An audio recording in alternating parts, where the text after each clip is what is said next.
Oke, nih di recording ya. Oke, yang pertama kita bahas dari catatan 1 ya. Catatan 1, semua sudah dicatat catatan 1 kan di buku catatan kan. Nah, catatan 1 itu ada 15 nomor. Nah, boleh sambil kamu lihat juga. Oke ya. Nah, yang pertama itu kamu lihat di sana bahasa Ibrani dari, ingat ya, bahasa Ibrani dari ibadah itulah abodah, yang artinya bakti, hormat, dan penghormatan. Nah, yang kedua, ibadah adalah ungkapan rasa takut dan hormat serta syukur, pujian, dan sukacita kepada Tuhan. Oke, kamu sembari cek juga ya catatan kamu ya. Yang ketiga, bentuk ibadah adalah menaati semua perintah Tuhan. Oke. Yang keempat, nah, seperti yang tertulis di dalam Roma 12 ayat 1, ini juga harus kamu hafal ya, harus kamu tahu nih. Ya. Suaranya leksir. Mungkin sinyalnya ya, sinyalnya yang kurang bagus antara sinyal dari sini atau sinyal kamu ya. Jadi coba diikuti aja dulu ya. Mudah-mudahan sinyalnya tidak bermasalah. Oke. Seperti yang tertulis dalam Roma 12 ayat 1, ini kita atau share baca pelan-pelan saja ya. Oke. Supaya kamu mempersembahkan tubuhmu sebagai persembahan yang hidup, yang kudus, dan yang berkenan kepada Allah. Itulah ibadahmu yang sejati. Oke, itu tertulis di dalam Roma 12 ayat 1. Oke, nomor 5. Bersekutu dengan Tuhan dan sesama dapat disebut dengan beribadah. Oke. Yang keenam, yang termasuk dalam tata ibadah adalah bernyanyi, berdoa, serta membaca Alkitab dan merenungkannya. Oke. Yang selanjutnya, nomor 7, ibadah dapat dilakukan di rumah, di gereja. Saya ulangi ya, ibadah dapat dilakukan di gereja, rumah, dan lain-lain. Ya, artinya ibadah itu nggak harus melulu di gereja ya. Artinya ketika memang niat kita mau beribadah, kita berkumpul beberapa orang. Oke. Niatnya untuk memuji dan memuliakan Tuhan. Nah, itu juga sudah namanya ibadah. Oke. Yang nomor 8, kegiatan yang termasuk ibadah adalah mengasihi sesama, membantu orang lain, jujur, dan ramah. Oke. Nomor 9, pusat dari semua kegiatan dalam kebaktian adalah, oke, ini saya salah tulis itu ya, kebaktian. Oke ya. Pusat dari semua kegiatan dalam kebaktian adalah pembacaan Alkitab dan khotbah. Oke. Nomor 10, manusia adalah ciptaan Allah yang paling tinggi derajatnya dibandingkan dengan ciptaan lainnya karena manusia mempunyai akal dan pikiran. Oke, nah, makanya manusia itu adalah ciptaan Tuhan yang paling mulia, atau sering disebut dengan ada istilah imago Dei, yang artinya manusia itu segambar dan serupa dengan Allah. Oke ya. Nah, nomor 11, Allah Maha Kuasa berarti Allah mempunyai kemampuan, kesanggupan untuk melakukan segala sesuatu. Oke, nomor 12. Nomor 12, bentuk ibadah yang baik dan benar adalah dengan memberikan segenap hati dan pikiran kita kepada Tuhan. Oke. Nomor 13, salah satu ibadah bangsa Israel yang dibenci oleh Tuhan adalah kurban bakaran. Nah, kurban bakaran ini adalah ibadah dalam perjanjian lama. Nah, kemarin kan sudah dibahas ya, bagaimana ibadah dalam perjanjian lama, bagaimana ibadah dalam perjanjian baru. Nah, kalau di dalam perjanjian lama, bentuk ibadahnya itu adalah korban bakaran. Ya, contoh-contohnya kemarin sudah ada dijelaskan. Oke, yang nomor 14, karena bangsa Israel tidak beribadah dengan baik, maka bangsa itu dibuang dari, itu ya, ingat ya, maka bangsa itu dibuang dari Yerusalem. Kemana dibuang? Ke Mesir. Ya. Nomor 15, seperti yang tertulis dalam Ibrani 10 ayat 25, Ibrani 10 ayat 25, janganlah kita menjauhkan diri dari pertemuan-pertemuan ibadah kita, seperti yang dibiasakan oleh beberapa orang. Tetapi marilah kita saling menasihati dan semakin giat melakukannya menjelang hari Tuhan. Oke, ini kemarin juga sudah menjadi salah satu ayat hafalan kamu ya. Dan nanti kalau seandainya selanjutnya kita akan Novena sih makin lama makin suaranya agak lag ya. Mungkin sinyalnya. Oke ya. Bagaimana kita buat ya? Mungkin karena penggunanya juga banyak. Di sini juga kan ada beberapa kelas yang ikut Zoom. Bayangkan ada kelas 1 sampai kelas 6 kan. Lagi agama 3 lagi. Nah, mungkin karena terlalu banyak penggunanya jadi agak lambat. Oke, jadi nggak apa-apa ya. Saya jelaskan pelan-pelan aja. Ya, mudah-mudahan nanti kedengaran untuk semua juga. Oke, nah itu dia catatan ya, di catatan 1. Nah sekarang kamu buka, kalau kamu ada di sekitar kamu, kamu sudah sediakan buku cetak kamu, boleh. Kamu buka buku cetak bab 3, halaman 17. Ibadah yang berkenan dan ibadah yang tidak berkenan kepada Allah. Sebenarnya kemarin ini sudah saya jelaskan ya, kebetulan di dalam video ini saya lagi yang menjelaskan bagaimana ibadah yang berkenan dan ibadah yang tidak berkenan kepada Allah. Itu ya. Nah, coba lihat di halaman 18. Ibadah yang berkenan dan tidak berkenan kepada Allah. Yang pertama itu adalah Kain dan Habel. Siapa itu Kain dan Habel? Semua udah pasti tahu ya, siapa itu Kain dan Habel itu. Kain dan Habel itu adalah anaknya Hawa dan Adam dan Hawa. Nah, di sini diceritakan bahwa Kain dan Habel itu memberikan persembahan kepada Tuhan. Ini masih dalam perjanjian lama ya. Mereka memberikan persembahan bakaran kepada Tuhan. Ya, mereka memberikan persembahan bakaran kepada Tuhan. Nah, dari yang kedua ini, dari Kain dan Habel, persembahan siapa yang diterima? Atau apa persembahan mereka? Si Habel itu mempersembahkan apa? Si Habel mempersembahkan anak sulung kambing dombanya. Anak sulung, kalau diceritakan anak sulung kambing domba itu adalah kalau di dalam ini ya kambing domba ya, itulah bagian terbaik dari domba yang dia punya. Namanya anak sulung, ya itu bagian terbaik dari domba yang dia punya. Nah, sedangkan si Kain mempersembahkan apa? Si Kain itu mempersembahkan sebagian hasil tanahnya kepada Tuhan. Karena di sini si Kain dan Habel itu mempunyai pekerjaan yang berbeda. Kalau si Kain itu kalau saya katakan dia bertani atau mengolah tanah. Ya, jadi mengolah tanah, arti si olah tanahnya itu bisa sayuran, buah-buahan atau yang lain. Sedangkan si Habel dia adalah seorang penggembala domba. Gitu ya. Nah, dari mereka berdua Kain dan Habel, siapa yang diterima Tuhan persembahannya? Ternyata persembahan yang diterima Tuhan itulah persembahan si Habel. Kenapa persembahan si Habel yang diterima, bukan si Kain? Nah, diceritakan di sini bahwa persembahan si Kain itu, persembahan si Kain itu persembahan yang kurang baik, kurang bagus, ya. Persembahan si Habel itu persembahan yang kurang baik atau yang kurang bagus. Persembahan si Habel itu kenapa diterima Tuhan? Karena si Habel memberikan, karena si Habel memberikan yang terbaik dari yang dia punya. Oke ya, pernah nggak kamu ingat di dalam Alkitab diceritakan di bait Allah, Yesus mengatakan bahwa ada seorang yang sangat miskin, dia memberi persembahan hanya beberapa keping perak ya. Tapi Tuhan mengatakan, sebenarnya dialah yang paling kaya dari antara kalian semua. Dia memberikan dari semua yang dia punya. Ya, contohnya seperti ini, ilustrasinya seperti ini. Gracia sama Dariel nih, Gracia sama Dariel. Ini contoh ya, Gracia sama Dariel. Gracia mempunyai uang 10.000, Dariel mempunyai uang 100.000. Nah, Gracia memberikan persembahan 10.000. Dariel memberikan persembahan 10.000 juga, sama kan persembahannya, tetapi si Gracia memberikan semua yang dia punya, sedangkan si Dariel memberikan hanya sebagian dari yang dia punya. Itulah ilustrasinya, ya. Nah, artinya boleh kita katakan bahwa ketika kita mempersembahkan segala sesuatu yang terbaik dari diri kita, bahwa itu kita sudah memberikannya kepada Tuhan dengan hati yang ikhlas dan hati yang tulus. Oke, kita lanjutkan. Kisah Nabi Yesaya.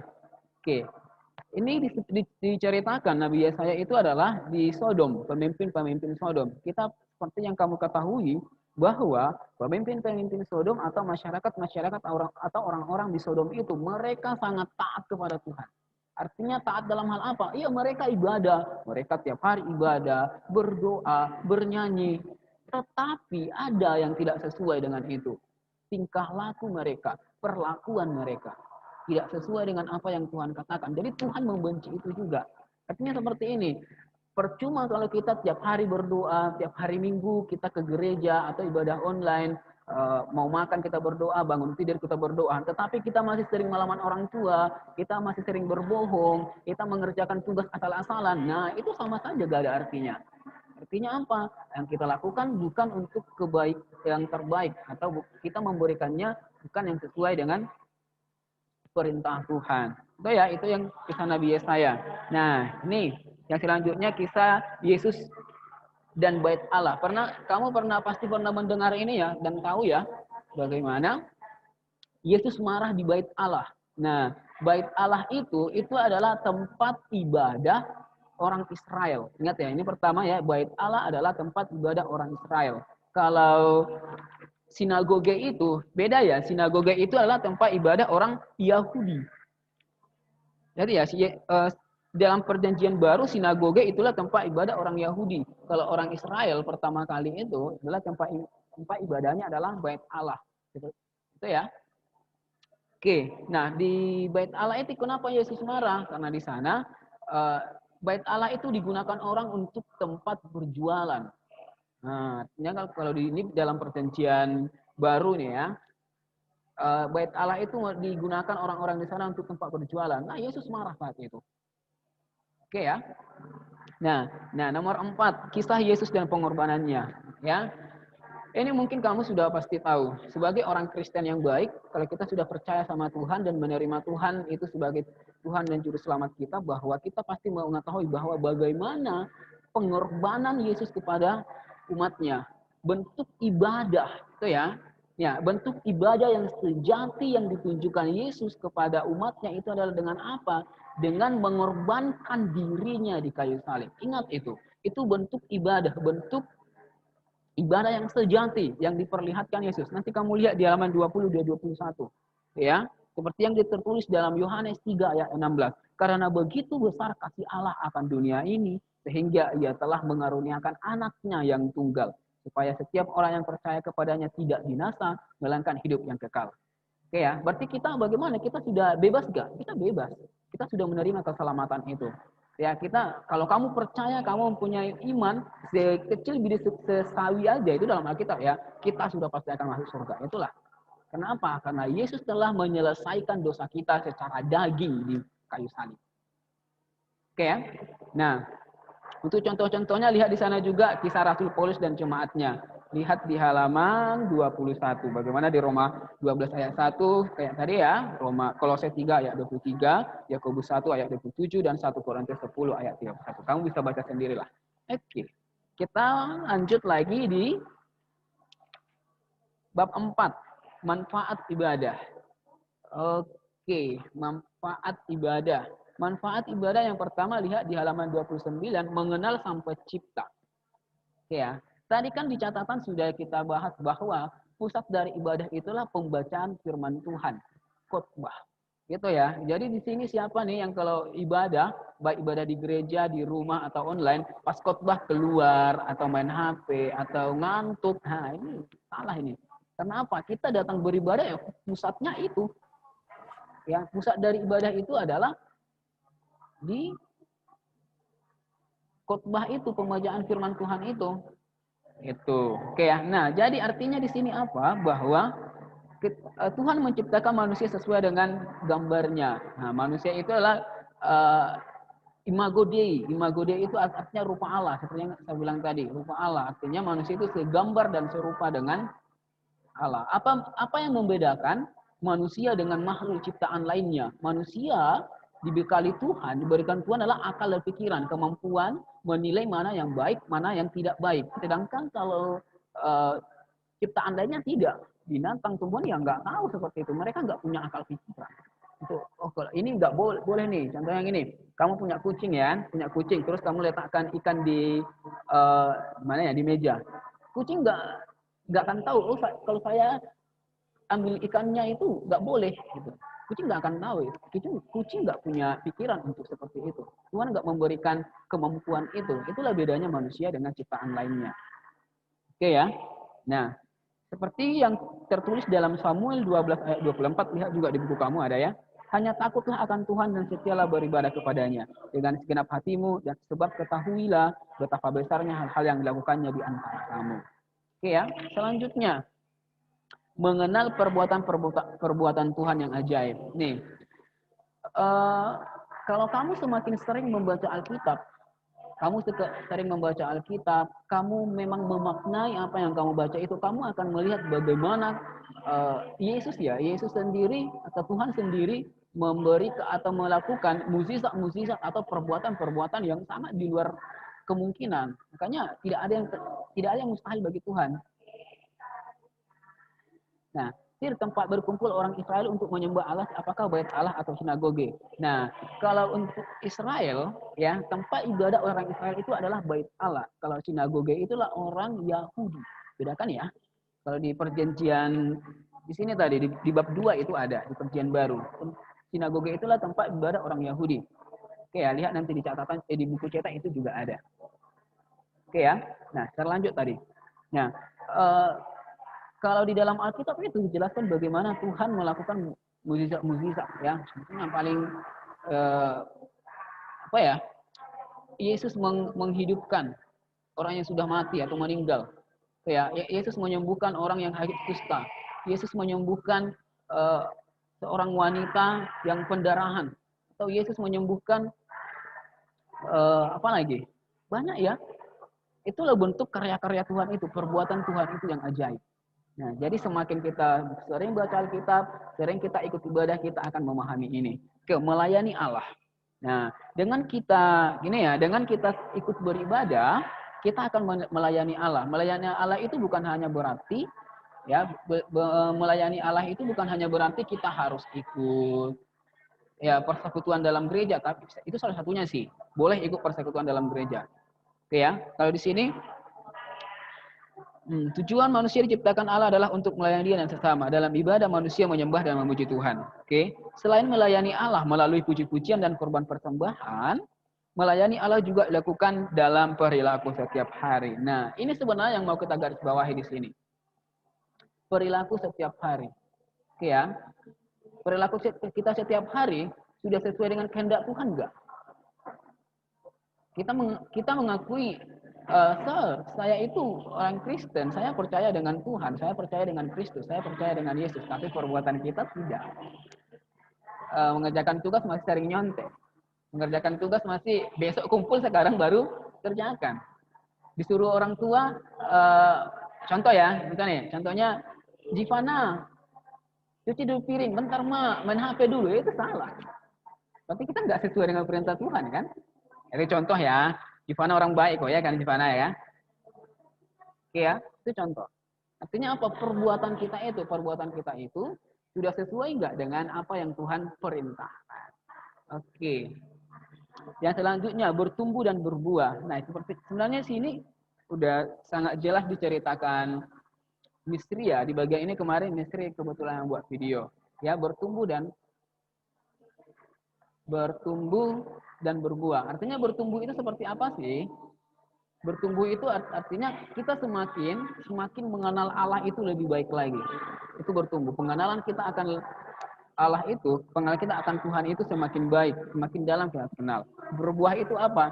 Setelah kita mengenal Tuhan lebih baik, buahnya itu bisa dari sifat kita, perilaku kita, perbuatan kita. Perbuatan kita sudah sesuai dengan yang Tuhan katakan enggak? Tuhan firmankan, itulah buahnya.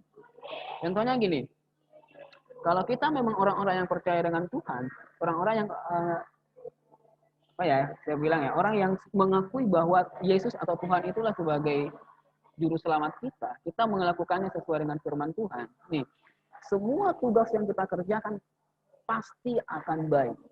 Orang yang percaya sama Tuhan, orang yang benar-benar mengakui Tuhan itu sebagai Allahnya, nah perbuatannya pasti baik sesuai dengan firman Tuhan.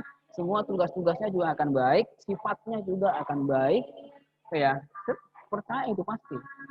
Jadi kalau ketika kamu temukan, nih boleh kamu refleksi sendiri sama diri kamu ya, atau mungkin kalau kamu lihat juga teman kamu ada yang masih seperti itu, ya artinya kalau kamu melihat teman kamu ada dia mempunyai sikap yang kurang baik, ya jangan diikuti dong. Namanya yang kurang baik, yang dilihat yang baik aja yang diikuti itu ya. Tentunya di sini kalau memang kita mengerjakan segala sesuatunya untuk kemuliaan Tuhan, tugas-tugas kamu pasti akan baik. Artinya nih, kita tunggu nanti di UTS ya, di UTS ini kebetulan yang besar aja di 6C ya, berarti kalau di 6B nanti sama misteri sama, karena soalnya kami saling tahu ya itu. Di UTS nanti saya berharap semua hasilnya harus bagus. Artinya kalau nanti soal-soalnya nggak susah kok. Artinya kalau kamu ikuti pembelajaran dari sebelumnya, nonton videonya, dengar penjelasannya, wah kamu akan tahu kok semuanya. Oke ya, dan nggak akan ada yang terlambat kumpul nanti. Ini apa? Karena yang kamu lakukan itu tugas-tugas yang kamu kerjakan nanti bukan hanya untuk mengejar nilai, tetapi kamu melakukan yang terbaik untuk Tuhan melalui tugas kamu. Karena kamu apa? Karena kamu sekarang kan masih siswa, itu ya. Kamu sekarang masih siswa, jadi bagaimana cara kamu untuk beribadah kepada Tuhan ketika kita masih seorang siswa? Itu belajar dengan rajin, mengerjakan tugas dengan baik, ya. Tidak marah-marah atau tidak kalau disuruh orang tua dikerjakan, nggak menunda-nunda pekerjaan gitu. Itu contohnya karena kita masih seorang siswa. Gitu ya. Nah, sampai di sini ada yang mau kalian tanya? Kalau mau tanya boleh di kolom komentar. Ada enggak? Dari catatan 1 dan bab 3 dan bab 4 ada enggak kalian yang kurang paham? Atau kalau mau tanya bisa dihidupkan juga suaranya. Langsung satu orang. Ada ya ini antara ini diam itu ada dua arti loh. Diam itu antara memang sudah paham atau memang nggak paham sama sekali. Jadi nggak tahu apa yang mau ditanya. Ada dua kemungkinan ini, ya kan? Ada nggak? Nggak ada ya? Halo, everyone. Nah, ini diam-diam semua ini ya. Ini diam-diam di sini artinya baik atau tidak ini, ya kan? Saya bingung ini. Oke, saya mau mengingatkan aja untuk uji kompetensi ada di bawah jawabannya. Nah, untuk uji kompetensi nanti setelah semua kumpul kami akan membagikan jawabannya. Akan dibahas kok, tenang aja. Ya, karena sekarang itu masih ada beberapa orang yang belum kumpul. Di 6C ya ini. Mungkin nanti ini yang 6C, entah ada di sini orangnya atau enggak. Nanti kalau enggak ada di sini orangnya, coba kamu tanya sama teman-teman kamu ya. Agar dikumpul. Siapa ini? Ini yang masih ada tugas belum kumpul itu. Nih, Glory. Satu nih, Gloria. Kamu tugas yang halaman 27 belum. Padahal itu untuk nilai portofolio UTS. Oke, segera kumpul. Baru Justin Martin. Justin Martin ini masih banyak nih. Uji kompetensi belum, tugas yang halaman 27 juga belum. Jadi kalau Justin Martin nggak ikut di sini, untuk kalian yang mungkin ada kontak dengan Justin Martin boleh hubungi ya, kasih tahu ya. Baru siapa lagi nih ya? Si Kellen. Kellen juga. Kellen tugas di bab 1. Yang 10 soal kemarin juga belum buat.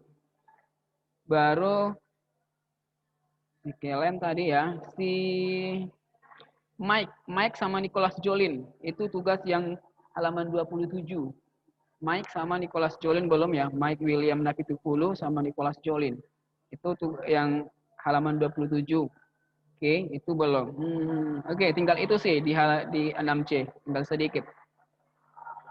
Oh, si Mike satu lagi yang uji kompetensi 1 juga belum. Ya, uji kompetensi 1 itu kamu hanya kerjakan, hanya tulis jawaban saja A, B, C atau D gitu ya, jangan sampai 20 soal aja, yang bagian isian tidak perlu dulu, hanya pilihan berganda. Itu ya. Nah, untuk review bahan PTS sebelum ujian PTS ya, Sir. Kalau untuk untuk uji kompetensi kemungkinan akan dibahas itu setelah PTS. Ya, karena kan ini untuk minggu ini kan nggak ada lagi pertemuan agama. Berarti nanti minggu depan sudah PTS. Artinya di minggu selanjutnya akan dibahas. Dan itu materi-materi selanjutnya lah. Oke ya. Kalau untuk itu Yang uji kompetensi sih nanti itu kan untuk nilai. Itu semua ambil nilai ya. Itu nilai. Tapi itu nanti untuk nilai formatif. Tugas bernilai nilai formatif. Jadi nanti itu tidak mempengaruhi ke nilai UTS. Tuh. Tapi apapun itu, semua tugas latihan yang disuruh kepada kamu, ya kerjakan dengan baik. Kerjakanlah itu bukan untuk seperti manusia, untuk seperti guru, bukan untuk guru agar nilai kamu bagus, tapi kerjakanlah semuanya itu hanyalah untuk Tuhan. Artinya, biar segala sesuatu yang kita kerjakan itu, kita kerjakan dengan baik. Seperti yang dilakukan oleh Habel. Dia memberikan yang terbaik dari dirinya, dari yang dia punya. Itu ya. Oke, berarti kita juga mengerjakan tugas itu, kita mengerjakan dengan baik, dengan kemampuan terbaik dari kita, agar apa? Untuk memuliakan nama Tuhan. Oke, sampai di sini ada yang mau kalian tanya? Ada? Oke, saya tunggu sebentar. Ada nggak mau tanya nih? Ini antara, mudah-mudahan kalian paham semua ya. Saya berharap sih paham semua. Oke, kalau memang ada nanti yang kurang paham, boleh langsung chat pribadi dengan saya. Oke, kalau 6C atau 6B bisa kamu chat pribadi dengan Misteri dari Telegram bisa ya.